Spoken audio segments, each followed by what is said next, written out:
I'll never forget my first Thanksgiving in Miami. The weather was 85 degrees and the wintry woods of New England gave way to sandy beaches and palm trees. The turkey was different too, spiced with a garlic cumin marinade called adobo and served with a sour orange sauce called mojo. The Project Fire twist, we blast the bird with wood smoke.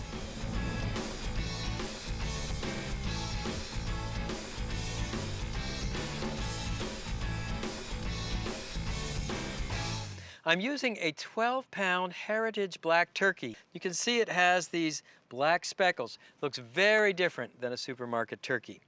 And the first step here, it's a little weird, but you want to loosen the skin from the bird. So you're going to put the marinade under the skin. So you reach in first with a couple of fingers, and then you're gently worming your fingers under the skin, between the skin and the breast meat. You got to be very careful not to tear the skin. I'm a big fan of heirloom turkey and chicken varieties. They recall a time when animals were bred for flavor and not for size or quick growth.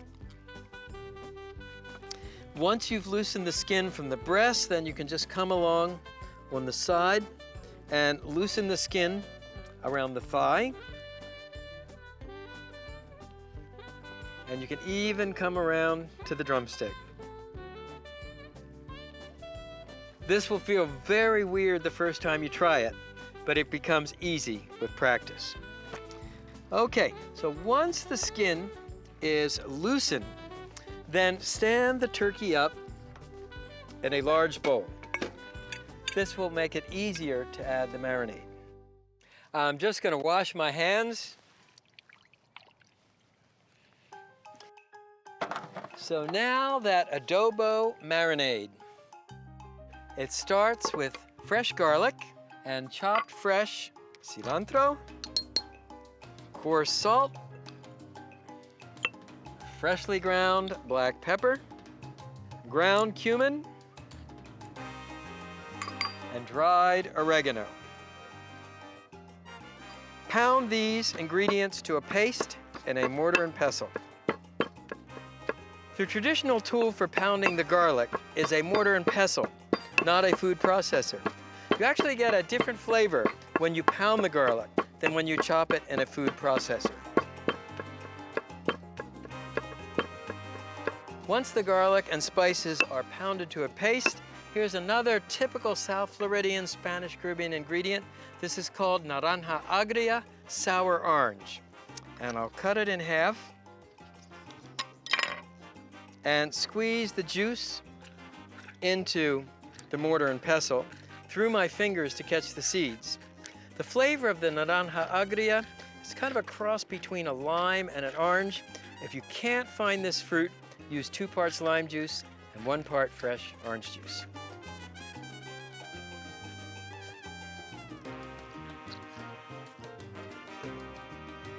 Mix the sour orange juice with the spices, and then add more sour orange juice to create a marinade called adobo.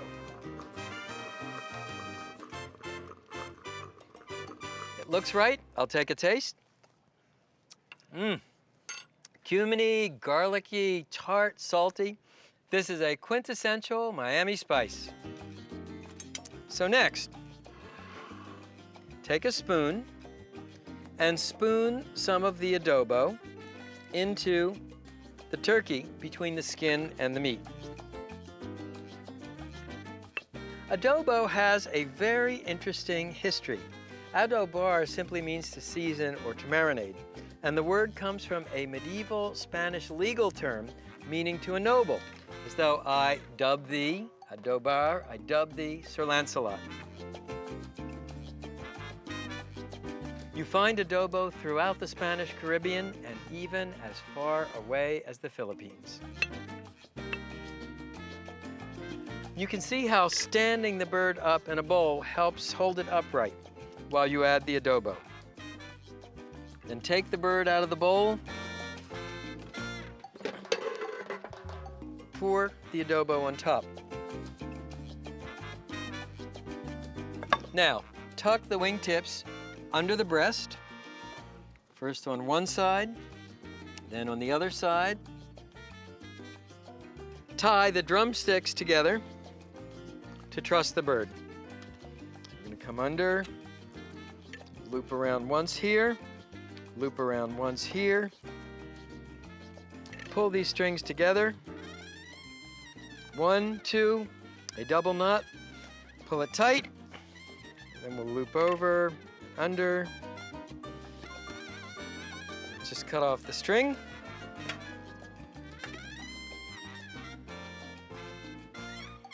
Your last step is to spoon the remaining adobo over the outside of the bird.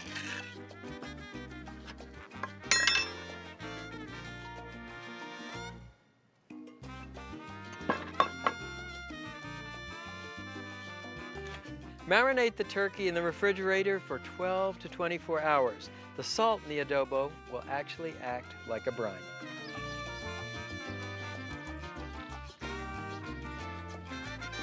To cook the turkey, I'm using a pellet grill. It combines the virtues of an outdoor oven and a smoker. You load the hopper with these hardwood pellets. I'm using a mixture of hickory and oak. Then lower the lid, fasten it closed, and adjust the temperature to 350 degrees. And here's the turkey. It's marinated for 24 hours. You can smell the garlic from here. So open the pellet grill. I'll put on gloves and transfer the turkey to the smoke chamber. To monitor the internal cooking temperature, I'm using a Maverick iChef remote digital thermometer. Insert the probe in the deepest part of the thigh.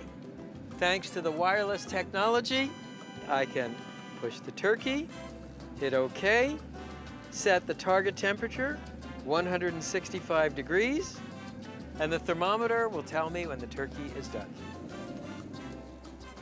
Next up, the mojo sauce. Heat a skillet over medium-high heat and drizzle in extra virgin olive oil to coat the bottom of the pan.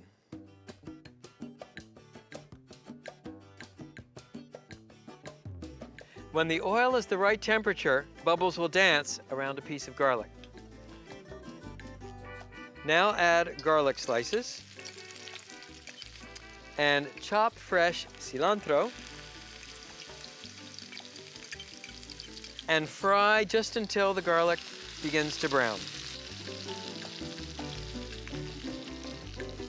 Next, add a little cumin, a little oregano. I like to toast the spices in the oil as well. When the garlic is golden brown, deglaze the pan with sour orange juice. Stand back, it will sputter and hiss. Great fragrance. And last, add salt and freshly ground black pepper to taste. Turn off the heat. Garlicky and tart, that mojo has mojo. It's the quintessential taste of Miami. Let me check on the turkey. So here's the turkey after 2 hours. I've been basting it with butter, and I'll baste it again. The butter helps crisp the skin. Now close the lid and continue cooking the turkey until you reach 165 degrees. I'm getting hungry.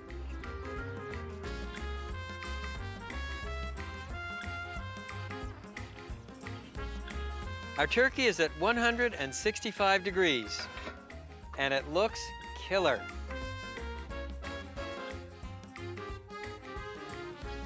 So here's your turkey adobo.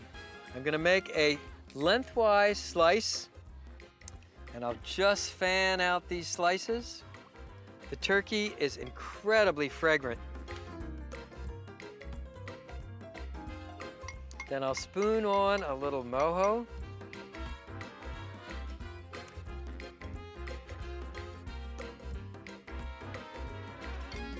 All right, and the moment of truth. Take a slice. So the first thing you notice is this turkey really tastes like turkey. That's thanks to the Heritage Black breed.